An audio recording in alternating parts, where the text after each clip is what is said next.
বাউল আবুল হোসেন সরকার নিয়ে হাউকা হইতেছে, বামেরা মিছিল বের করেছে, সেখানে আবুল হোসেন সরকার কেন গ্রেপ্তার সেটার জবাব চাইতেছে। শুনেন। আবুল সরকার গ্রেপ্তার কেন? আবুল সরকার গ্রেপ্তার কেন? আবুল সরকার গ্রেপ্তার কেন? তো কেন গ্রেপ্তার করছে এটা তো পুলিশকে জিজ্ঞেস করলেই হয়। হাসিনার পুলিশ তো না, জবাব দিয়ে দিবে। মিছিল করে জবাব চাইতে হবে কেন? আচ্ছা, সে কি কি বলছে জানেন? শুনিছেন? আচ্ছা, আমরা একটু শুনি কেন গ্রেপ্তার করা হয়েছে, এখানে তার জবাবটা আছে, শুনেন। আর যদি তুমি না থাকে, আল্লাহ এক আল্লাহ হয়, তাহলে দরবার থেকে খেলাফত দিলে দরবারের যে কম পড়ে না, আরো বাড়ে। তোমার মতো আরো 10টা 20টা আল্লাহ, 200-400 আল্লাহ যদি আরো বানাই দিতে, তাহলে তোমার আরো দাম বাড়তো। এটা যদি তুমি করলে না, এত বুঝো তা তো বুঝো না। আল্লাহর কথার কোনো গোয়া মাথা আমি কিছুই পাই না। মাথা কোনটা গোয়া কোনটা এটা আমি পাই না। কেন পাই না? এই যে একটা কথা বলছে, আওয়ালুমা খালাকুল্লাহে ইশক, প্রথম সৃষ্টি ইশক।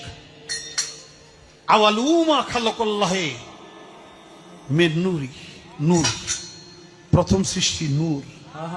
আওয়ালুমা খালাকুল্লাহে আরশ, প্রথম সৃষ্টি আমার আরশ।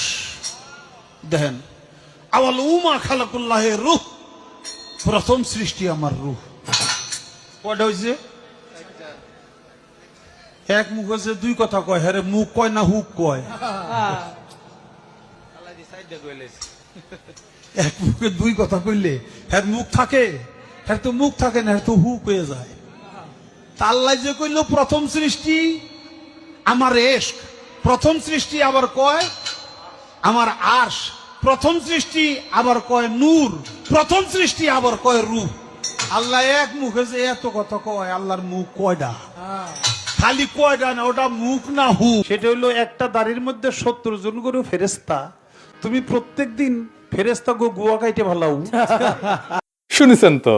এখন এই বাউলের মুক্তি চাইতেছে, অন্যদের ব্যাপারে কথা নাই। ওইখানে ফরাদ ভাই গেছেন, আপনারা জানেন উনি আমার মুরব্বী আর গুরুজন। উনি ওইখানে গেলে আমরা তো দমে যাই, কিছু কইতে পারি না। ফরাদ ভাই, আপনি নিজেই একটা ইনস্টিটিউট, আপনার ওদের মিছিলে তো যাওয়ার দরকার নাই, তাই না? আপনি একা বক্তব্য দিয়ে প্রতিবাদ করেন। এই সমস্ত গান্ধা বামেদের কাছে যে আপনি দাঁড়াইলে তো মুশকিল আমাদের হয়ে যায়, আমাদের জন্য। ওরা তো আপনাকে কখনো অন করেনি ফরাদ ভাই, করবেও না। হুদাই আপনি ওদের সাথে যাইতেছেন। যাই হোক, ফরাদ ভাই বলছেন যে সব আন্দোলন নাকি আবুল হোসেন ওনার পাশে ছিল। শোনেন ফরাদ ভাইয়ের কথা শোনেন। আবুল সরকার প্রত্যেকটা আন্দোলনের সঙ্গে প্রথম থেকে আমাদের সঙ্গে যুক্ত। তিনি শহীদ মিনারের অনুষ্ঠান থেকে শুরু করে হেন কোনো প্রতিবাদ সভা নাই, এমনকি শাহ আলী দরগায় যখন আপনারা বট গাছ কেটে ফেলেছিলেন, তিনি আমার পাশে ছিলেন। আমরা ফরাদ ভাই আপনার কথা বিশ্বাস করি, কিন্তু আপনার পাশে আপনি ফরাদ ভাই একজন ফ্যাসিবাদের দালালকে, হাসিনা মুজিব পূজারীকে কিভাবে জায়গা দিলেন? সে তো আপনারা স্যাপোটাস করতে আসতেছে।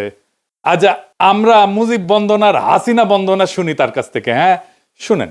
গালি জলদি কইরা যায় তোরা আয়, আয় রে আমার শেখ হাসিনার নাই তোরা আয়, আয় রে আমার শুভ এমপির নাই তোরা আয়। ওই ইতিহাসের রাখাল রাজা, ইতিহাসের রাখাল রাজা বঙ্গবন্ধু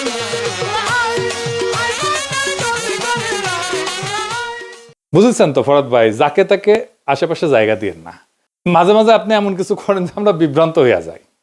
আপনি ইসকনের চিন্ময়ের সাথে দেখা করছেন, এত খাতির আপনার চিন্ময়ের সাথে, তাদের দাবির পক্ষে দাঁড়াইছেন পর্যন্ত। এটা তো আমাদেরকে বিভ্রান্ত করে দেয়। যাই হোক, আমরা তখন বেদনাহত হয়ে শুধু দেখতে থাকি যে ফরাদ ভাই এটা কি করতেছে। আপনি মানিকগঞ্জে বাউল সম্মেলনে যাবেন বলছেন, ভালো কথা। আপনি বলছেন আপনিও যাবেন, আপনাকে পেটাইলে পেটাক, এটা কি কথা বললেন ফরাদ ভাই? আপনি এসব কি বলেন ফরাদ ভাই? বাউল সম্মেলন নিয়ে তো কেউ কোনো কিছু বলেও নাই, বাধাও দেয় নাই। আর আপনাকে কেন পেটাবে? বাংলাদেশে কার এত সাহস আছে আপনার গায়ে হাত তুলবে? আপনি বিষয়টাকে এমন ভাবে উপস্থাপন করতেছেন যেন বাংলাদেশের মানুষ বাউল গানের বিরুদ্ধে দাঁড়াইছে। বিষয়টা তো তা না ফরাদ ভাই, মোটেও না। দাঁড়াইছে আপনার ভাষায়, আপনি যেটা সবসময় বলে আসছেন, আপনার ভাষায় খায়া না খায়া আল্লাহ খোদার বিরুদ্ধে কথা বলায়। তা আপনি বলতেছেন যে আবুল হোসেন সরকার ইসলাম অবমাননা করে নাই। তো তাইলে তো মুরব্বী হিসেবে আপনার বোঝানো উচিত, একটা ভিডিও বানায় লিখে হোক, যে এটা বুঝায় দেওয়া যে এটা ইসলাম ধর্ম অবমাননা না। করেন আপনি, আমরা শুনি, বুঝি, আমরা শিখি, সবাই শিখুক। আপনাকে তো সবাই মুরব্বী মানে। আর যদি আপনার মতে ধর্ম অবমাননা নাই করে, তাইলে আদালতে তো খালাস দিয়ে দিবে, জামিন দিয়ে দিবে। আইনকে বাধা দিচ্ছে কেন রাস্তায় বলেন? এই আবুল হোসেন তো ধান্দাবাজ। মুজিবের বন্দনা করিছে, হাসিনার বন্দনা করিছে, এখন বিএনপির হয়ে ভোট চাচ্ছে। বিএনপির মিটিং এ কিন্তু এগুলো কথা কইছে। ওইখানে দেখেন, সামনে হইল জাতীয় নির্বাচন। আমার আফরোজা খান রিতাফা নমিনেশন পাইছে না ধানের শীষে। সামনে ধানের শীষ প্রতীকে আফরোজা খান রিতাফার জন্য আমি আপনাদের কাছে দোয়া চাই, ভোট ভিক্ষা চাই। দেখেছেন? এবার এডিটর সাহেব এনা শুনে দেন মুজিব বন্দনা। মানে সব আওয়ামী লীগ এখন বিএনপি হয়ে গেছে। গালি জলদি কইরা যায় তোরা আয়, আয় রে আমার শেখ হাসিনার নায় তোরা আয়, আয় রে আমার শুভ এমপির নায় তোরা আয়। ওরে ইতিহাসের রাখাল রাজা, ইতিহাসের রাখাল রাজা বঙ্গবন্ধু আয়, আয় জলদি কইরা তো এই যে বিএনপির প্রোগ্রামে যায় যে সমস্ত কথাবার্তা কইছে, বিএনপির একটা লোক উঠে যায়, তাকে ঠেকাইলো না কেন? বিএনপি তো ওয়াজে যে কার বিরুদ্ধে, বিএনপির বিরুদ্ধে কথা বললে তো একেবারে ওখানে আলেমদের সাথে ঝগড়াঝাটি, গালাগালি এই সমস্ত করে। তো দেখবেন, দু একটা দেখবেন যে বিএনপি যে কি করে ওয়াজের ইয়েতে উঠে, মঞ্চে উঠে আলেমদের সাথে কি করে দেখবেন। তো ওইখানে যে তারা কেন ঠেকায় না দেখেন। আমার কথা তো বলতে দেবেন, তা বলতে না দিলে আমি কি করে বুঝাবো? ফালতু কথা বলি দেন, বলো খবরদার। ল্যাঙ্গুয়েজ সোজা করেন না, সোজা করে দেবো কিন্তু একদম বলেন। ল্যাঙ্গুয়েজ সোজা করে বলেন। আমি বলছি আমার কথা তো বলতে দেবেন। ল্যাঙ্গুয়েজ সোজা করে দেবো কিন্তু একদম। বিয়াদব লোক কম নাগাদ ভগর ভগর করতে জানি, খাবার দেবো, একটা চোখ বাসটা করে দেবো কিন্তু একদম। আমি প্রশ্ন করলাম যে একজন লোক বলছে আলহামদুলিল্লাহ নামাজ পড় না, শুরু না বললে নামাজ হবে না, ফালতু ভাবতেছি। আমি বলছি আমার উত্তরটা তো দিতে। উত্তরটা তো দিতে। একদম বাস্ত করে দেবো সব একদম। তো আবুল হোসেন বলতেছে মাজার ভাঙের বিরুদ্ধে বলতেছে, তাই না? শুনান তো একটু আরেকবার। এমনি তো 200-র উপরে মাজার ভেঙে ফেলাইছে, আপনারা জানেন তো। 200-র উপরে বাংলাদেশে মাজার ভেঙে ফেলাইছে। এখন একটু বন্ধ হয়েছে। কেন বন্ধ হয়েছে? সামনে যে নির্বাচন, একটু গ্যাপ দেই, নাহলে এখনো যদি মাজার ভাঙতে থাকি তাহলে কিন্তু আর ভোট পাবো না। এই জন্য তারা এখন একটু অব্য দিছে, একটু জিরাইতেছে। নির্বাচন হয়ে গেলে যদি তারা ক্ষমতা যায়, আবার আমাকে বাড়িঘর শুদ্ধ ভাঙ্গা করবো, খালি মাজার না। তো বাংলাদেশে মাজার নিয়ে ঘৃণা উৎপাদন করছে কে? সেকুলারেরা। মাজার ঘৃণার সবচেয়ে বড় কালচারাল অ্যাসেট হচ্ছে সৈয়দ ও আলিউল্লাহ লাল সালু। নাটক হয়েছে, সিনেমা হয়েছে, পাঠ্য হিসাবে পড়ানো হয়েছে। এখন সেকুলাররা মাজার প্রেমী হয়ে গেছে। কি তাজ্জব! মৌলানা আবুল কালাম আজাদের একটা বই আছে উর্দুতে, ঘুবারে খাতির নাম, জেলখানায় বসে এটা লিখেছিল। তো ওইখানে উনি মাজার নিয়ে কিছু কথা বলছেন। এখানে কিন্তু ওনার খুব অরিজিনাল কিছু চিন্তা আছে। উনি বলছেন কবর এবং মাজারকে ধর্মীয় শক্তি হিসেবে দেখার বিরোধিতা করছে মৌলানা আজাদ। উনি বলেন যে ইসলামের মৌলিক বার্তা ছিল তাওহীদ এবং বুদ্ধিবৃত্তি, কিন্তু পরে কিছু মুসলিম সমাজে মৃত ব্যক্তির কবরকে এটার মধ্যস্থতা, বরকত সংগ্রহের স্থান, অলৌকিক শক্তির উৎস বলে গ্রহণ করছে, যা মূলত মূর্তি পূজার আর এক রূপ। তিনি মৌলানা আজাদ এইটাকে ইসলামের বিরুদ্ধে সবচেয়ে বড় বিচ্যুতি হিসেবে দেখছেন। উনি লিখে গেছেন উনি সুফিবাদকে সম্মান করতেন, কিন্তু তার একটা অভিযোগও ছিল। অভিযোগ হচ্ছে সুফিবাদকে মাজার কেন্দ্রিক যাজকতন্ত্রে পরিণত করা হয়েছে।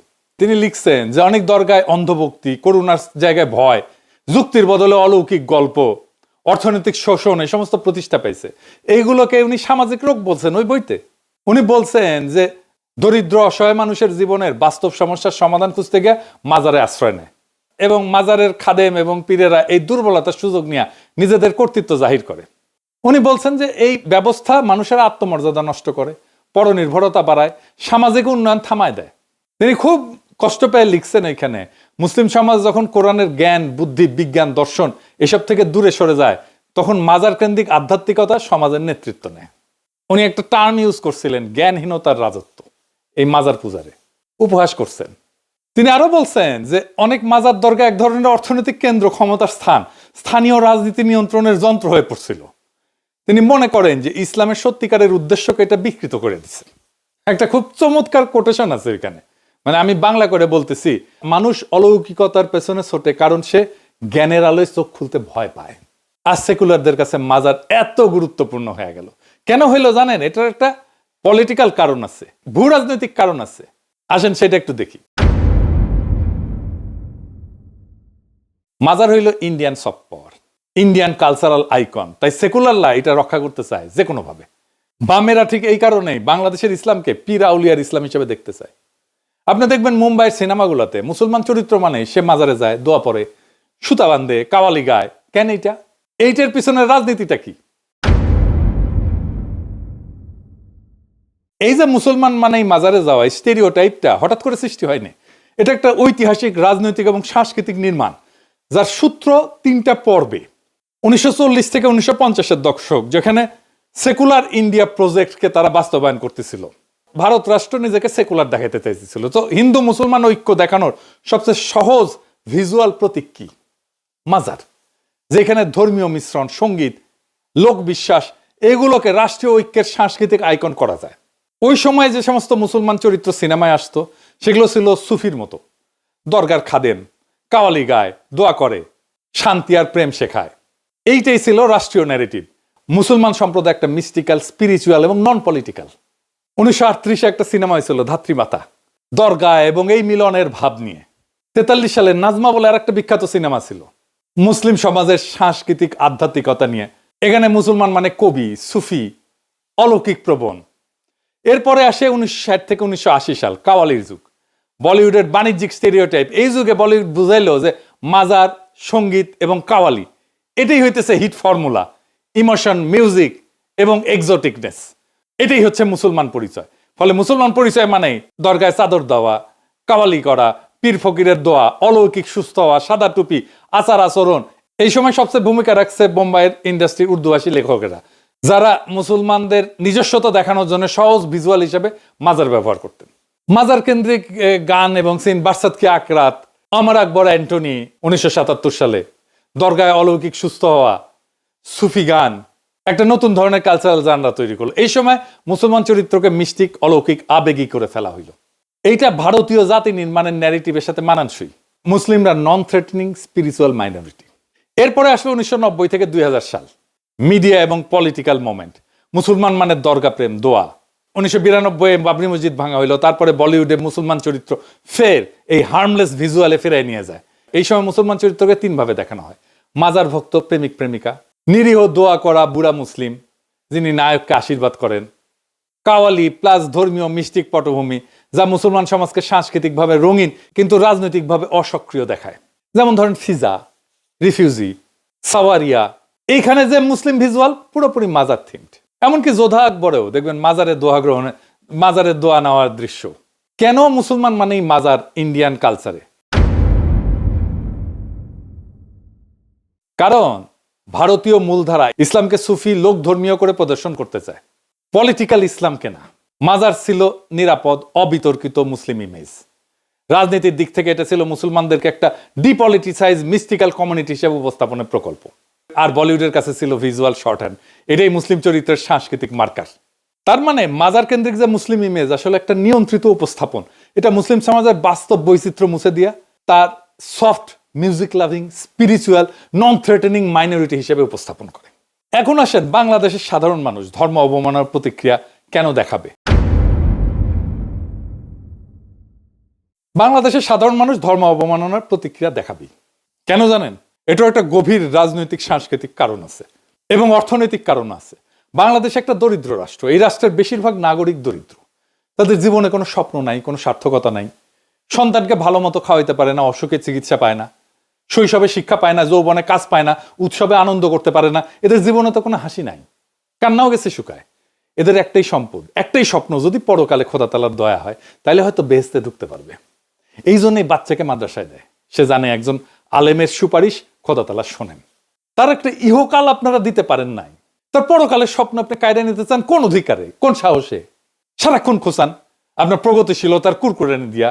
আপনি তো আপনার সেকুলার দর্শনে বলেন প্রাইভেট স্পেসে ধর্ম পালন করতে, তো আপনার অধর্ম আপনার ধর্ম বিশ্বাস আপনি প্রাইভেট স্পেসে করেন, যা খুশি করেন। পাবলিক স্পেসে এসে আপনি মানুষের ধর্ম নিয়ে কুরকুরে দেখান কেন? আপনি তো আগে খোঁচান, তারপরে ওরা প্রতিক্রিয়া দেখায়। খোঁচানো বন্ধ করেন, প্রতিক্রিয়া বন্ধ হয়ে যাবে। বাংলাদেশ যে মুসলমান সংখ্যাগরিষ্ঠের দেশ, এটা তো তার অপরাধ না, এটা তার বৈশিষ্ট্য। এই বৈশিষ্ট্য তো আপনাকে বিবেচনা করতে হবে। আপনার রাজনীতি, আপনার সমাজ নির্মাণে আপনাকে এটা বিবেচনা করবেন না আপনি? আশ্চর্য ব্যাপার। আপনার তো ইউরোপে আসলে তো ক্রিসমাস দেখলে, ক্রিসমাস ট্রি দেখলে, ক্রিসমাসের সাজানো দেখলে আপনার তো গা চুলকায় না। কিন্তু বাংলাদেশে আপনার কোরবানি নিয়ে চুলকানি কেন? নামাজ নিয়ে চুলকানি কেন? মসজিদে আজান নিয়ে চুলকানি কেন? হিজাব নিয়ে চুলকানি কেন? পাইছেনটা কি? এত চুলকানি থাকলে ইউরোপে চলে আসেন, নয়তো ইন্ডিয়া চলে যান। আদর করে ইন্ডিয়ায় রেখে দিবে। বাংলাদেশে পড়ে আছেন কেন রে ভাই? আপনিও শান্তি পান, বাংলাদেশে মানুষের শান্তি পাক। অশান্তির মধ্যে থাকার কোনো দরকার আছে? বাংলাদেশকে যদি সত্যিকার অর্থে শান্তিপূর্ণ একটা সমৃদ্ধশালী রাষ্ট্র হিসাবে তৈরি করতে চান, ইনসাফপূর্ণ রাষ্ট্র হিসাবে তৈরি করতে চান, তাহলে আপনাদের এই কুরকুরানি বন্ধ করতে হবে, ইসলাম বিদ্বেষ বন্ধ করতে হবে। তাছাড়া বাংলাদেশ কখনো শান্ত হবে না। এই সহজ সত্যটা মনে রাখবেন, তাহলেই আগামীর বাংলাদেশ আপনি ঠিকঠাক গড়তে পারবেন। সেই বাংলাদেশ গড়ার অপেক্ষায় থাকলাম। ইনকিলাব জিন্দাবাদ।